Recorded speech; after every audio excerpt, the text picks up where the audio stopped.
நம்ம கார்த்திக் இப்போ மனசு மாற வேண்டிய நேரம் வந்தாச்சு அப்படின்னு தான் சொல்லணும். அதாவது இந்த அஞ்சலியும் அதுக்கப்புறம் தாக்ஷாயினி இவங்க 2 பேரும் சொல்றத நம்ம கார்த்திக் அவங்களோட மண்டைக்குள்ளேயே ஏத்துக்க கூடாது. அதாவது எப்படி நம்ம கௌதமியும் இலக்கியாவையும் இதுவரைக்கும் ஏத்துக்காம நம்ம கார்த்திக் இருந்துட்டு இருக்காரோ, அந்த மாதிரி எஸ்எஸ்கேவும் தாக்ஷாயினியும் செஞ்சது தப்பு தான். அவங்க என்னதான் எனக்கு நல்லது பண்றதுக்காகவே இது எல்லாத்தையுமே பண்ணியிருந்தாலுமே கூட அவங்க செஞ்சது தப்பு, என்னை கடத்தினது தப்பு அப்படின்ற மாதிரி கார்த்திக் நின்னாரு அப்படின்னா உண்மையிலேயே ரொம்பவே சூப்பரா இருக்கும் அப்படின்னு தான் சொல்லணும்.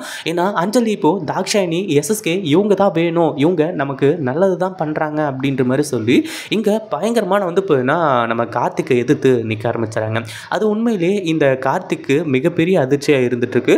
ஆனால் நம்ம கார்த்திக் இப்போனா இப்போது என்ன நடந்தாலும் சரி நம்மளை விட்டு போக மாட்டான் அப்படின்ற மாதிரி அஞ்சலி நினச்சிக்கிட்டு இருந்தா. ஆனால் அது எல்லாமே தலைகீழ மாறப்போகுது அப்படின்னு சொல்லிட்டு அஞ்சலி கொஞ்சம் கூட இப்போனா எதிர்பார்க்கவே இல்லை அப்படின்னு தான் சொல்லணும். அதாவது என்னாச்சு அப்படின்னு பார்த்தீங்கன்னா, இப்போ நம்ம கார்த்திக் இருந்துட்டு அஞ்சலி கிட்ட போயிட்டு அதாவது எஸ்எஸ்கேவும் தாக்ஷாயினியும் தான் நம்மளை கடத்திருக்காங்க.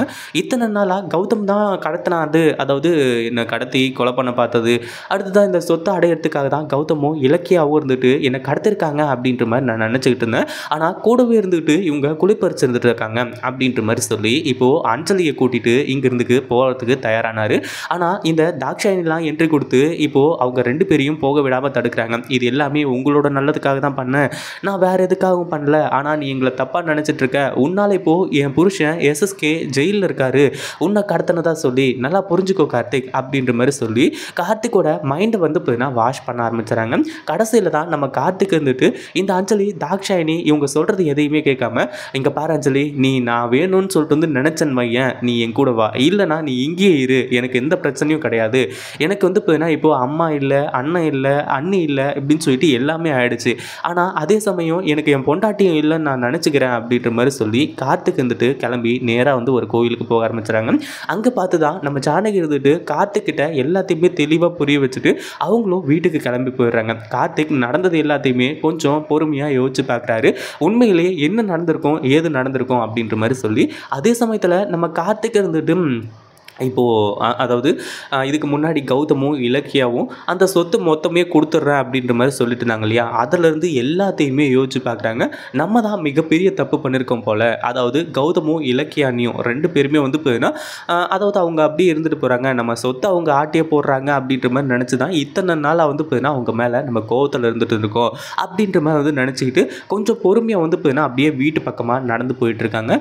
இந்த அஞ்சலிக்கும் தாக்ஷாயினிக்கும் என்ன பிரச்சனை அப்படின்னு பார்த்தீங்கன்னா, வெளியே போயிருக்கிற கார்த்திக் நேராக வீட்டுக்கு போயிட்டாரு அப்படின்னா அதுக்கப்புறம் எல்லாமே தலைகீழ மாறிடும், நம்ம நினச்சது எதுவுமே நடக்காது. கௌதமும் இலக்கியாவையும் கார்த்திக் புரிஞ்சுக்கிட்டான் அப்படின்னா அதுக்கப்புறம் நமக்கு சொல்கிறதுக்கு வார்த்தையே இருக்காது அப்படின்ற மாதிரி சொல்லி நினச்சிக்கிட்டு இருக்காங்க.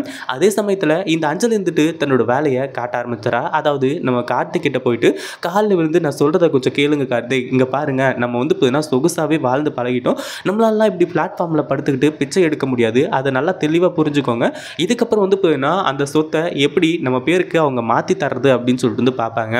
எல்லாமே இன்னும் ஒரு 2-3 நாளில் முடிஞ்சிடும். எஸ்எஸ்கேப்பாவும் தாக்ஷாயினி அம்மாவும் எல்லாமே பக்காவாக பிளான் பண்ணிட்டாங்க. இதுக்கப்புறம் போதுன்னா சும்மா விட போகிறது கிடையாது அப்படின்ற மாதிரி சொல்லி இந்த அஞ்சலி இருந்துட்டு அவ்வளோ சொல்லிகிட்டு இருக்கா. ஆனால் கார்த்திக் தன்னோட மைண்டில் தன்னோட மூளையில் எதையுமே ஏற்றிக்க போகிறதே கிடையாது. அதாவது அஞ்சலியை இப்போ வரைக்கும் போதுன்னா தனக்காக தான் அஞ்சலி போராடிட்டு இருக்கா அப்படின்ற மாதிரி நினச்சிட்டு இருக்காங்க. எப்போ அது உண்மை இல்லை, அதாவது அஞ்சலி சும்மா நடிச்சுக்கிட்டு இருக்கா, பணத்துக்காகவும் சொத்துக்காகவும். இந்த சொத்தெல்லாம் கிடைச்சதுக்கப்புறமா கண்டிப்பாக நம்மளை அடித்து துரத்துவா அப்படின்னு சொல்லிட்டு கார்த்திக்கு புரிய வருதோ அப்போ தான் கார்த்திக் திருந்துவார். ஆனால் இப்போ என்னாச்சு அப்படின்னு பார்த்தீங்கன்னா, நம்ம ஜானகி கார்த்திக் கிட்ட எல்லாத்தையுமே சொல்லிட்டு அடிச்சு கொடுத்துட்டு இங்கிருந்து கிளம்பி போனதுக்கப்புறமா இப்போ நம்ம கார்த்திக் பார்த்தீங்கன்னா நேராக வீட்டுக்கு கிளம்பி போக ஆரம்பிச்சாங்க. அதாவது கௌதம் இலக்கியா 2 பேருமே ஜானகி கிட்ட பேசிக்கிட்டு இருக்காங்க. இதை பைரவி எதிர்த்து பேசிக்கிட்டு இருக்காங்க. அதாவது ஒன்றும் இல்லைம்மா, கொஞ்ச நாள் வெயிட் பண்ணுங்கள், அதாவது இந்த சொத்து எதுவுமே எங்களுக்கு தேவை கிடையாது, கார்த்திக் பார்த்தீங்கன்னா உங்களுக்கு தேவை, அதாவது அந்த எஸ்எஸ்கேவும் தாக்ஷாயினியும் கெட்டவங்க அப்படின்னு சொல்லிட்டு நாங்கள் கார்த்திக்கு தெளிவாக புரிய வச்சிட்டோம், அவங்க தான் கடத்தினது அப்படிங்கிற மாதிரி சொல்லி. ஆனாலும் கார்த்திக் எங்களை புரிஞ்சுக்காதது எங்களோட மனசை ரொம்ப கஷ்டப்படுத்துது.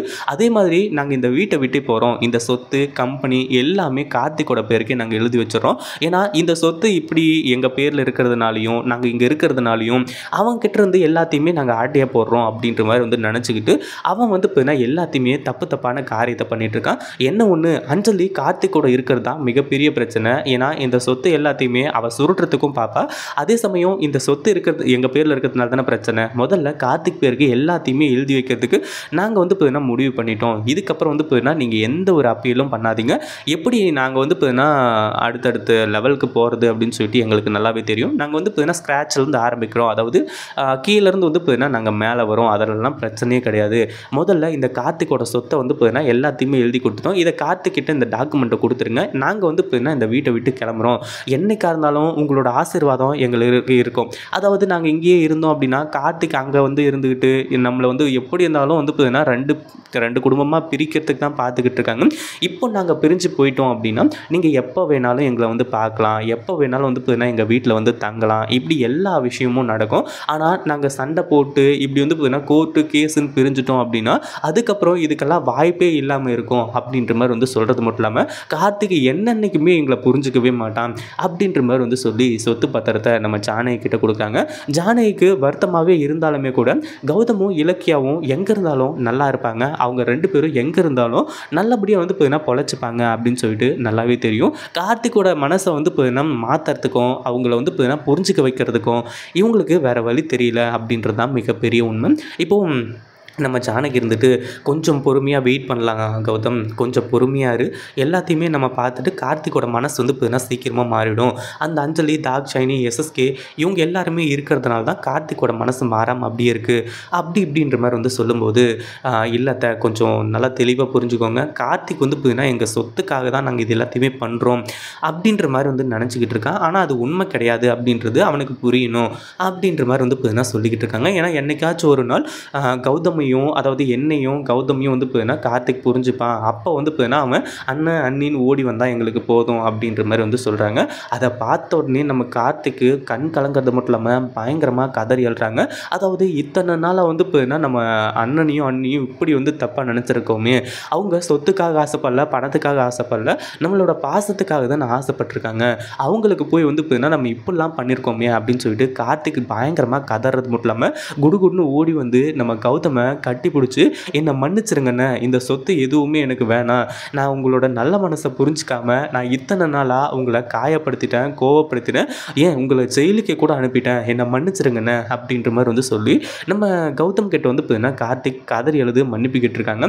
அந்த பைரவிக்கு என்ன பண்ணுறதுன்னு ஒன்றுமே புரியல. என்னடா அது எல்லாமே முடிஞ்சு போச்சா, அவ்வளோதானா, இந்த கார்த்திக் வந்து பார்த்தீங்கன்னா மன்னிப்பு கேட்டு இப்படி வந்து சரண்டர் ஆகிட்டானே, நம்ம நினச்சதெல்லாம் எப்படி நடக்க போகுது, இந்த இலக்கியாவை நம்ம எப்படி விரட்ட போகிறோம் அப்படின்னு சொல்லிட்டு பைரவி ஒரு பக்கம் வந்து நினச்சிக்கிட்டு இருக்கான். ஆனால் இப்படி கார்த்திக் ஓடி வந்து கட்டி பிடிச்சி கதறி எழும்போது நம்ம ஜானகிக்கு ரொம்பவே சந்தோஷமாக இருக்குது. ஆனால் இப்போது கௌதம் சொல்லக்கூடிய விஷயம் மொத்த சொத்தையுமே உன் பேருக்கு மாற்றிட்டுண்டா, இப்போ சந்தோஷம் தானே அப்படின்ற மாதிரி தான் கேட்குறாங்க. இந்த வீடியோ பிடிச்சிருந்தா லைக் பண்ணுங்கள், ஷேர் பண்ணுங்கள். இப்போ தான் நம்ம சேனலுக்கு ஃபர்ஸ்ட் டைம் வரீங்க அப்படின்னா கீழே இருக்க சப்ஸ்கிரைப் பட்டனை ப்ரெஸ் பண்ணிக்கோங்க.